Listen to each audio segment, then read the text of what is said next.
Ақмола облысының жазушылар одағының филиалының директоры. Ол осында абайтанушы келіп кешеден дүрілдетіп жатыр еді. Дүрілдететін жағдай бар екен. Бауырым, мен родной бауырым деп қойсаңыз. Менің родной бауырым әлі дүрілдетеді. Керейім мен деп қойсаңыз. Не қорқасыз беші. Мен тұрмай-ақ қояйын. Мен баяғыда бір нәрсеге мен бір тұрайын десем, маған Сәкен Жүсіп айтады. Қазақстанның халық жазушысы, мемлекет сыйлықтың лауреаты Сәкен Жүсіп айтады. Тұрма дейді, маған неме десем, ана жерге кеп болады ғой деп. Яғни шын тұрмай-ақ айта берсін деп. Сондықтан мен тұрмай-ақ қояйын. Мынау жаңағы Ұлабайдың тойы ғой. Құнанбай, анау-мынау деп жаңағы айтып жатыр, жасы керек. Сонымен біз бір қауым, бір жанның елінен келдік, Ақанның елінен келдік, деген секілді әңгіме ғой. Ағамыз, Ерағаң, Аманай Ақсылбайұлы деген, біздің басшымыз Сапекең деген бауырымыз, Алмас Темірбай деген Алталашқа бәлім болған. Нөу жерде отырған мен 42 жылдық мен досым, филология ғылымдарының доктор профессор Сәбит Жәнбек деген абайтанушы. Нөу жақта отырған шашы қайтадан өсіп келейін деп келе жатыр. Филология ғылымдарының кандидаты Аян Қажыбай деген Төлеген Қажыбаевтың ұлы. Мен өзімдікі атын айта жатамын, осылай. Жаңа біз Абайдың үлкен тойынан шығып, ақырындап келген уақытта маған айтты. Бізді Базаралының ұрпақтары шақырып отыр деді. Мен сіздерге шынымды айтайын. Енді мынау біз әуезовтің Абай жолымен тәрбиеленген адамдармыз ғой. Иә. Бірақ біз одан да басқа бір нәрселерді көп, мен өз басым көп нәрсені түйген адаммын. Анау көп нәрсе бар ғой іште. Айтыңыз енді. Айтайын ба? Айтыңыз. Айтайын ба? Айтыңыз. Шын, иә. Айтып өтір. Шын айтайын, мен соған мен өте қатты разы болдым. Базаралының ұрпағы Абайдың тойында ас берейін деп жатыр. Көкшетаулықтарды шақырып деген әңгіме. Енді соған дәнекер болған сен екесің. Маған айтқан жоқсың, оң болғансың. Жоқ, айттым ғой. Айтпайсың алған ағатайым. Жақсы көрем, айтпағаның дұрыс болсын, осылай сюрприз жасаған. Мына Алмас деген бала, соңғы кезде бұл осы мына ел мен жерді, өлке тарих, кім қайдан келді. Базаралының ұрпағы қайда жатырар жағы? Көкшетауда бар, Семейде бар. Семейде бар, Семейдегі сендерді көріп отырмыз, расы керек. Мынау енді мен жаңа шет жағасын айттым ғой енді. Ұлы Мұхаңның жаңағыдай, ұлы эпопеясымен жаңағыдай өскен ұрпақпыз ғой. Бірақ біз соған қанағаттанбадық. Шын айтайын. Маған оны қанағаттандырмайтын нәрсе тал әңгіме бар. Осында мына кім? Бекен Исабай. Абай музейінің директоры болды. Кім? Төкен аға, ой менің Базаралыға деген махаббатымды оятқан. Ибрагим. Төкен аға, бір өтіп жа, түнші ғой. Соған жаңағы, оған маған дәнекер болған Мәриям апамыз. Жаңа Кенжахмет музей директоры. Ол Көкшетау құлайын деп бітіп жатқан кез ғой. Соны кәкімде ол мен арақ ішіп жүргім, шын мәтән, қазір ішіп отырмын. Соны жаңағынде мені кім Мәриям апам тауып жеңгеміз. Сіздің жеңгем мен апам ғой. Ойбай Ерболатай деп жаңағынде.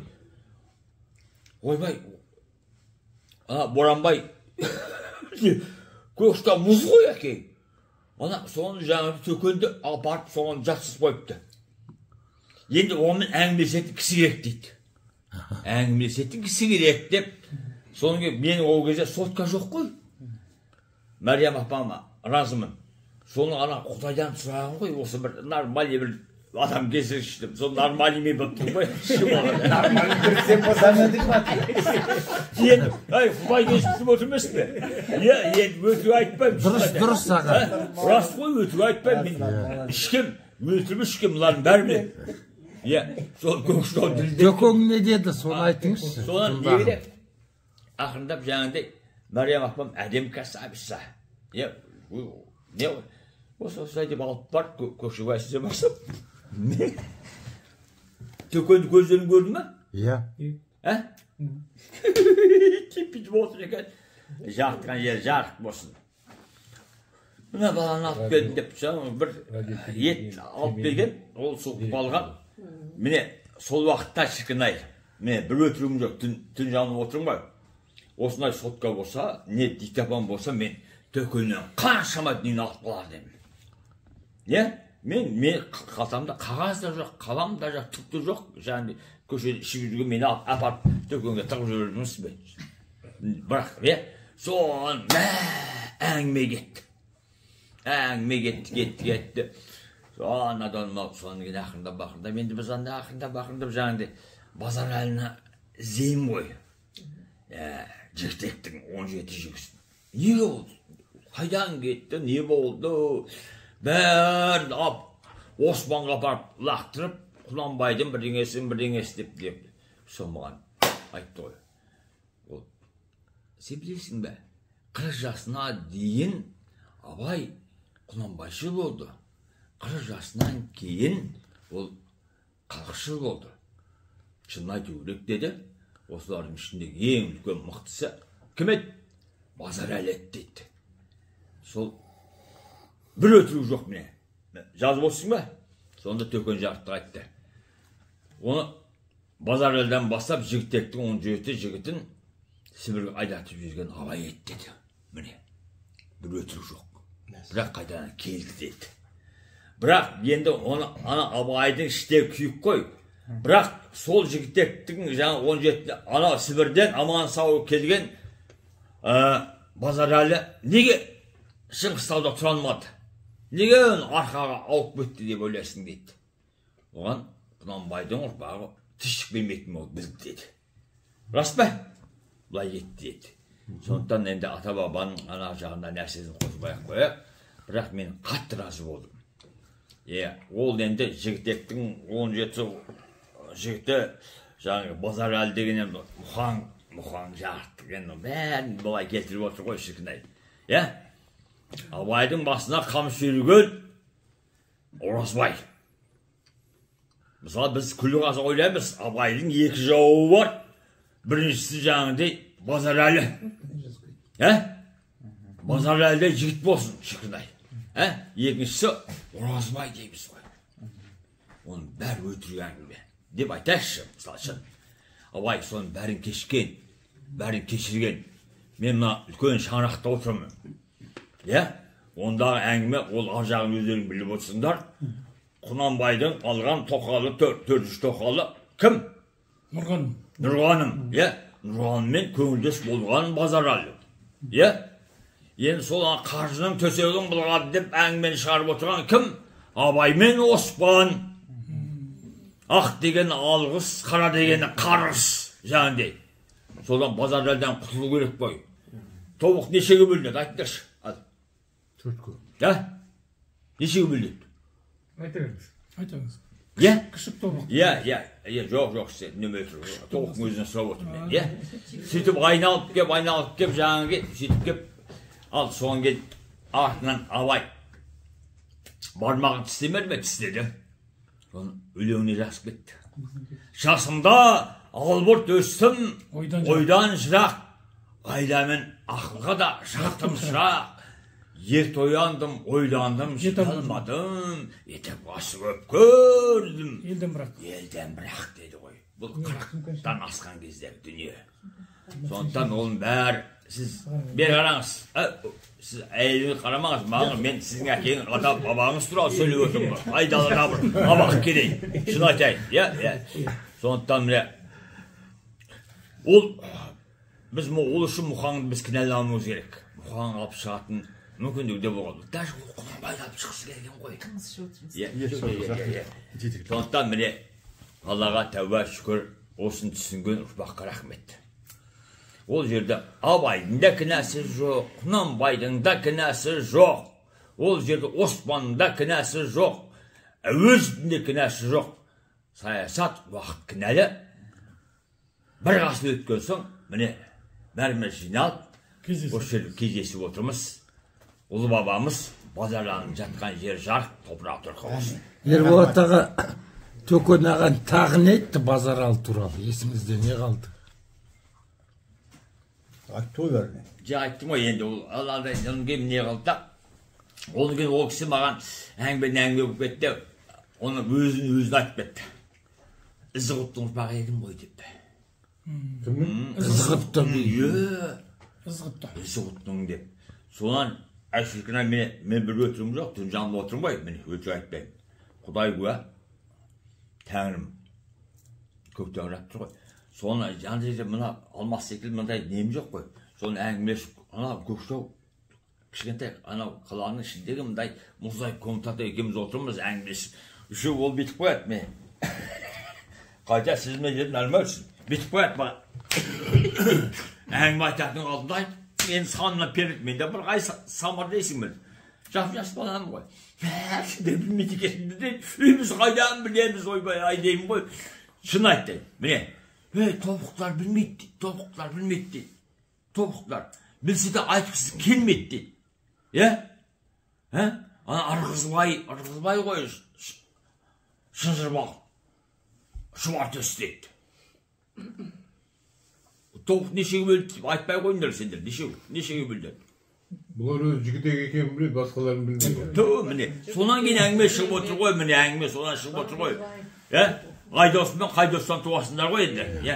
Айдостан кім? Бөжейді өлім көті бақтарды бөлім деден кіріп. Енді Айдосымен Қайдостан шығып осындар ғой, енді мұны айтпай-ақ қойын. Сонан кейін ғой мына бағы басқалардың басын кісі келетін деп айтайын. Жасы. Сол айтады, ойбай. Бүт маған, мен жазып ал. Жатқан жер жарық болсын ағамның. Соған нешінші жыл болған әңгіме Төкен Ибрагимовтың айтқан әңгімесі бұл? Бұл 96-ау дейді. Бір өтірігі жоқ, шыным айтайын. Құдай куә, Төкен ағамның аруағы куә, өтірік нәрсе қоспаймын мен. Бұл жазып отыр ғой, оған пақты керек. Подкасты кеп өзі. Соның жаңа баған айтады, ойбай сен дейді, ішіңіз жеңіз деп бітпірден отырма, арақ та жоқ. Нормальный коньяк та жоқ. Ет алып келген, оны қойып қойды.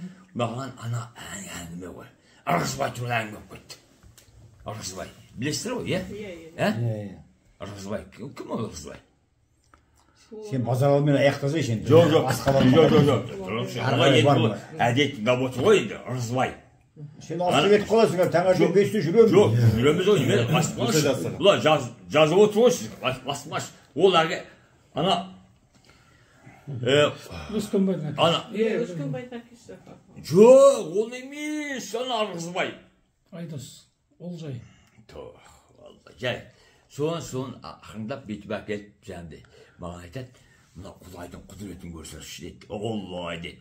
Тобықтың төртке бөлінеді ғой дейді. Маған айтады, соның ішіндегі дейді мен жаңа. Құнанбайды қажыққа алып барып, мойнынан мінгізіп, ана қағбаның тасын жетет айналдырып, аман-есен алып келген Ызғұттың ұрпағымын ғой деді. Ызғұттың ұрпағы ғой, Төкен аға. Найман. Мен Найманның ішінде мұрынмын деді. Мұрын. Оның ішінде мұрзаспын деп сөйттім. Ақсуаттымын ғой мен деп сөйттім. Мұрзас. Көрме, сөйткенде сол жаңағы маған әңгіме айтты.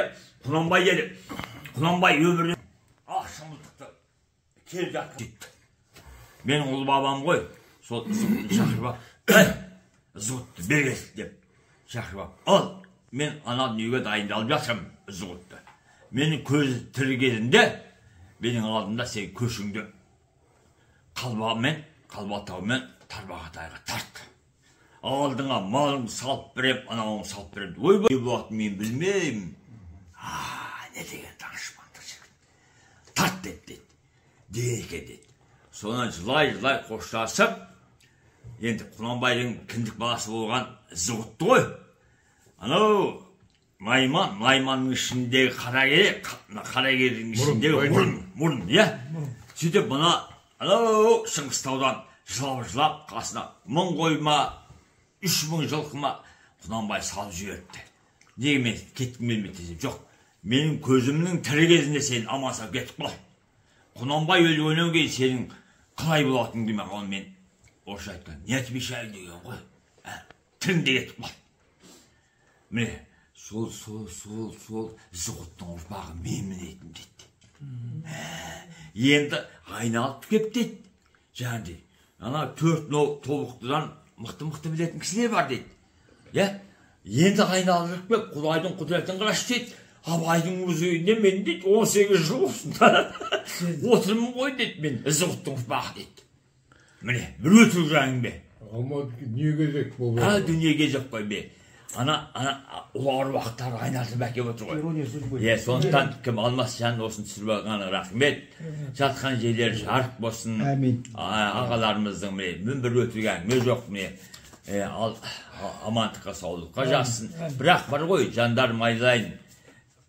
Мынау біз тәуелсіздік алдық, анау деп жатырмыз ғой. Мен Алмас бауырыма бала деп айтам ғой, Алмас бала десем, Аяшбай десем. Мына бір жақсы қуанып жүрген, бұл осы бір тәректің ажан қазып алысы кеп жүрген жастар бар қазір.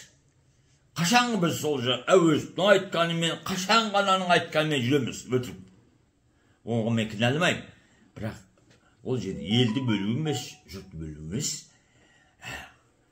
Негізі тамырын тауып алу ғой. Рас па? Әбеке, мен тәліш емеспін. Шындықта осылай мен. Сондықтан разымын. Оразбайдың ұрпағы қазір шақырсам, мен таңға дейін сөйлеп беремін, сәбетте сөйлеп береді, рас керек. Мына сондықтан, жаңағыдай Базаралының ұрпағы шақырдың кезде мен таң қалдым, шын айтайын. Аруақ көтерсін. Абай бәрімізді ортақ. Бәлем Базаралы деген сұмдық қой. Мұқан қиналып. Неге кіргізген ғой шарасыздан. Әйтпесе әуезов оның бәрін білген ғой.